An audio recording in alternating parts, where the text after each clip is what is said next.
আমার স্টুডিওর ফ্যান এবং রান্নাঘরের ফ্যান, এই দুটো ফ্যান মাসে প্রতিদিন ৮ ঘন্টা করে চললে একটায় বিল আসে ৫০ টাকা আর আরেকটায় বিল আসে ১৩০ টাকা। প্রশ্ন হচ্ছে এত হিউজ ডিফারেন্স কেন? কারণ স্টুডিওতে যে ফ্যানটা রয়েছে সেই ফ্যানের ভিতরে রয়েছে বিএলডিসি মোটর, আর এই মোটরে এমন একটা ধাতু ব্যবহার করা হয় যা বিদ্যুৎ বাঁচাতে সাহায্য করে, বা বলতে পারেন এটাই হচ্ছে মডার্ন টেকনোলজির হৃৎপিণ্ড। এই মুহূর্তে আপনার হাতে থাকা মোবাইল ফোন, সামনে থাকা টিভির এলইডি স্ক্রিন, বা ঘরের AC, fridge, washing machine, bike, গাড়ি, প্রত্যেকটা ইলেকট্রনিক জিনিস, এমনকি আমেরিকায় তৈরি হওয়া বিশ্বের সব থেকে পাওয়ারফুল ফাইটার জেট F-35, এই সব কিছু বানানোর জন্য দরকার হয় এই ধাতুটা। এটাকে বলা হয় রেয়ার আর্থ এলিমেন্টস। আর জানলে শকড হবেন, আজকের দিনে বিশ্বের প্রায় 90% রেয়ার আর্থ এলিমেন্ট প্রডিউস করে চীন। এমনকি আমেরিকাও আজকের দিনে চীনের উপর ডিপেন্ডেন্ট।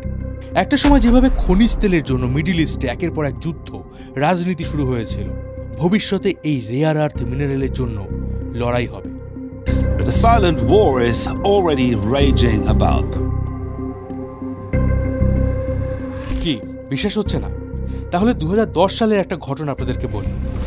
চীনের একটা ফিশিং ট্রলার জাপানের জলসীমায় ঢুকে পড়েছিল, আর বারবার ওয়ার্নিং দেওয়া সত্ত্বেও সেই চাইনিজ ট্রলার সোজা গিয়ে জাপানিজ কোস্ট গার্ডের বোটে ধাক্কা মারে।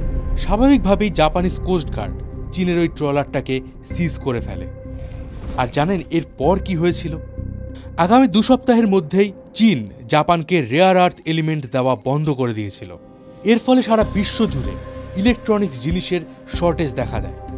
আর এটাই ছিল চীনের তরফ থেকে সারা বিশ্বের জন্য একটা ওয়ার্নিং, যে তারাই ভবিষ্যতে গোটা বিশ্বকে কন্ট্রোল করবে। তবে আরও জানলে শকড হবেন, এই রেয়ার আর্থের সব থেকে বড় খনি একটা সময় আমেরিকায় ছিল, কিন্তু আজকের দিনে সেই খনি বন্ধ হয়ে গেছে। এমনকি ভারতের কাছেও বিশ্বের 3য় বৃহত্তম রেয়ার আর্থ এলিমেন্টসের খনি রয়েছে, কিন্তু আজকের দিনে ভারত সেখান থেকে 1 টন রেয়ার আর্থ এক্সট্র্যাক্ট করতে পারেনি। আর এই সব কিছুর পেছনে রয়েছে একটা গভীর ষড়যন্ত্র। কি সেই ষড়যন্ত্র? আর চীন কিভাবে এই রেয়ার আর্থের মাধ্যমে ভবিষ্যতে সারা বিশ্বকে কন্ট্রোল করবে? কিভাবে গ্রিন এনার্জির আড়ালে এই রেয়ার আর্থ পরিবেশকে ধ্বংস করে দিচ্ছে? এই সব বিষয়ে আজকে আলোচনা করব। তো আমি রয়েছি মিঠুন আপনার সাথে, আর আপনি দেখছেন রোমাঞ্চপিডিয়া। তো চলুন শুরু করা যাক।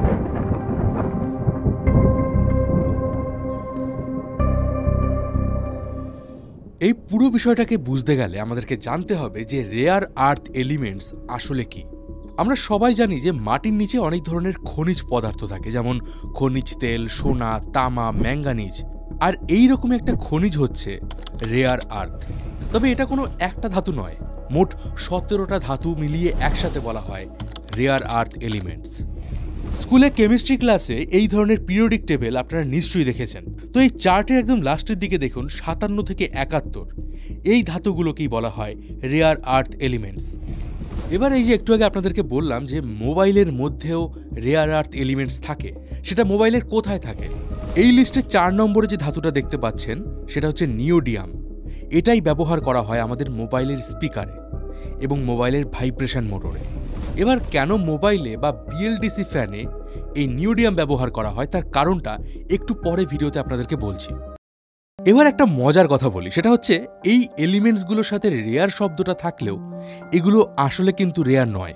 পৃথিবীতে বেশিরভাগ দেশেই এই ধাতুগুলো হিউজ পরিমাণে পাওয়া যায়। যেমন চীনে প্রায় 44 মিলিয়ন মেট্রিক টন, ব্রাজিলে 21 মিলিয়ন মেট্রিক টন, এবং 3 নম্বরে ভারতের কাছে আছে 7 মিলিয়ন মেট্রিক টন রেয়ার আর্থের রিজার্ভ। কিন্তু তারপরেও বিশ্বের 90% রেয়ার আর্থ এলিমেন্টস চীন প্রডিউস করে। প্রশ্ন হচ্ছে কেন? খনিজ তেল, লোহা, তামা এই ধরনের ধাতুগুলো খনি থেকে তোলার পরেই কিন্তু ব্যবহার করা যায় না, এগুলোকে শোধন করতে হয়। তেমনই রেয়ার আর্থ এমনভাবে মাটির সাথে মিশে থাকে যেগুলোকে শোধন না করা ছাড়া ব্যবহার করা যায় না। এই শোধন করার যে প্রসেসটা সেটা খুবই খরচা সাপেক্ষ, আর দরকার হয় আধুনিক প্রযুক্তি। ব্যবহার হয় ক্ষতিকর কেমিক্যাল, যেটা পরিবেশের জন্য বিপজ্জনক।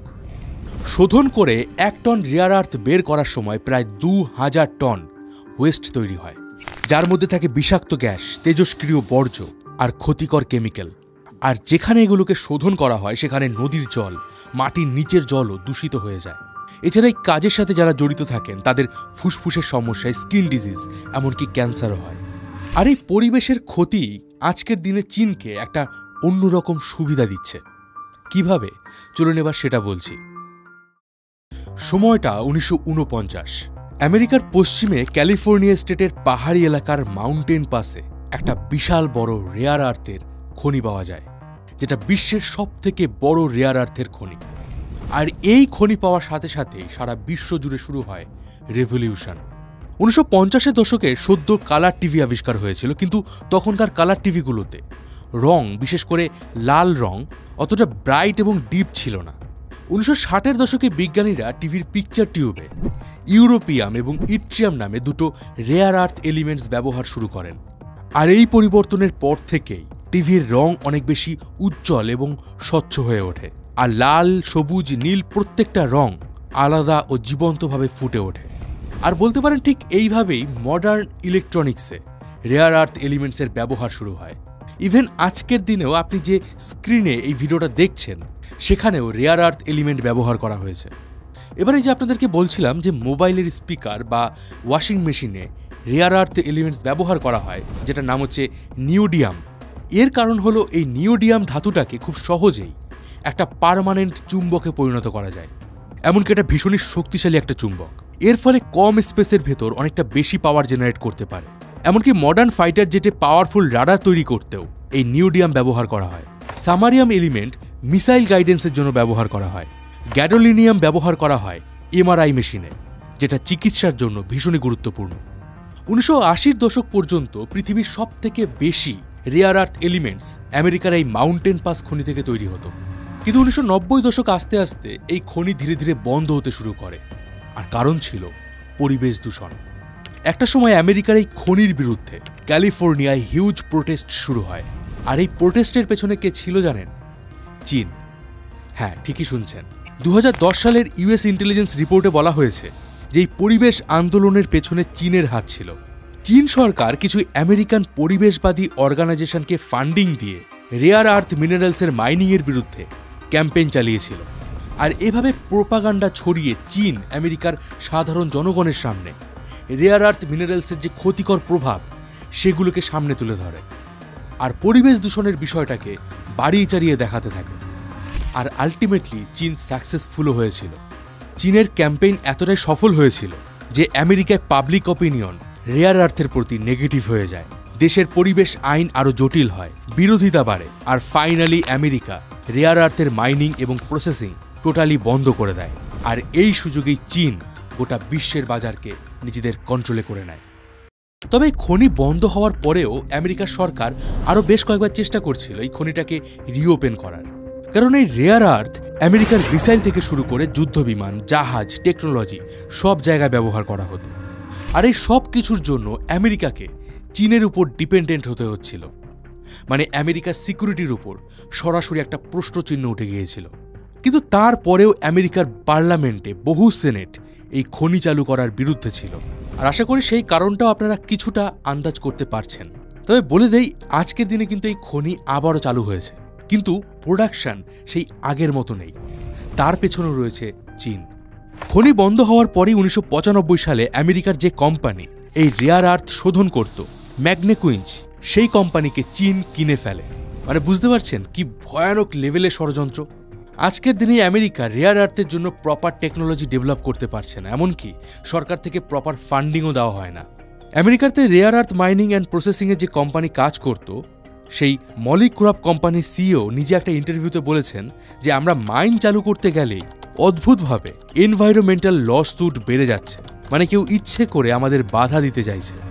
তবে গত 4-5 বছর ধরে যেভাবে চীনের সাথে আমেরিকার ট্রেড ওয়ার শুরু হয়েছে, তাতে আমেরিকার সরকারও অ্যাক্টিভলি চীনের উপর ডিপেন্ডেন্সি কমানোর জন্য রেয়ার আর্থের প্রোডাকশন বাড়ানোর দিকে স্টেপ নিচ্ছে।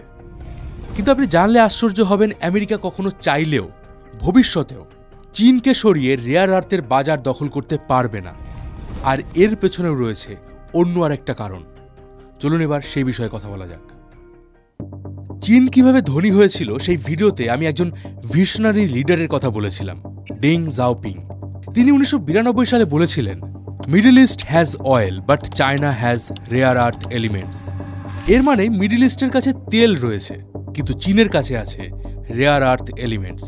গোটা পৃথিবী যখন তেল, গ্যাস এসব নিয়ে মাতামাতি করছিল, তখন চীন বুঝে গিয়েছিল যে ভবিষ্যতের খেলাটা হবে অন্য জায়গায়, আর সেটা হলো রেয়ার আর্থ এলিমেন্টস।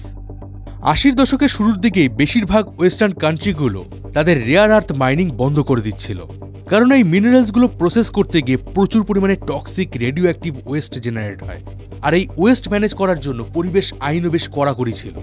আবার ইকো ফ্রেন্ডলিভাবে প্রসেসিং করতে গিয়ে এর খরচ অনেক বেড়ে যাচ্ছিল, ফলে কোম্পানিগুলো লাভ তো করতে পারছিলই না, উল্টে তারা লসে চলে যাচ্ছিল। আর এই সুযোগটাকে কাজে লাগিয়েছিল চীন। একদম শুরু থেকেই চীনের সরকার এই রেয়ার আর্থের সেক্টরটাকে একটা স্ট্র্যাটেজিক অ্যাডভান্টেজ হিসাবে কাজে লাগাতে চেয়েছিল। তাই সরকার খনি থেকে মিনারেলস তোলা, প্রসেসিং প্ল্যান্ট সেট আপ করার জন্য বড় বড় চীনা কোম্পানিগুলোকে হিউজ সাবসিডি অফার করে। কোম্পানিগুলোকে ট্যাক্স ব্রেক দেওয়া হয়। সরকার টেকনোলজি, রিসার্চ এবং ডেভেলপমেন্টের পেছনেও ঢেলে খরচ করে। এছাড়া চীনে খুবই কম খরচে লেবার পাওয়া যায়। চীনের পরিবেশ আইনও কড়াকড়ি নয়, আর আমরা সবাই জানি যে চীন একটা ডিক্টেটরশিপ কান্ট্রি, যেখানে সরকারের অ্যাগেনস্টে কারোর কিছু বলার অধিকারও নেই। তাই এখানে কোনো ইকো ফ্রেন্ডলি টেকনোলজির দরকারই পড়ে না। এর ফলে কি হয়, চীন অন্যান্য দেশের তুলনায় অনেক কম খরচে অনেক বেশি পরিমাণে রেয়ার আর্থ এলিমেন্টস প্রসেস করতে পারে। তবে চীন যে শুধুমাত্র নিজেদের দেশের খনি থেকেই রেয়ার আর্থ এলিমেন্ট তুলছে তা কিন্তু নয়।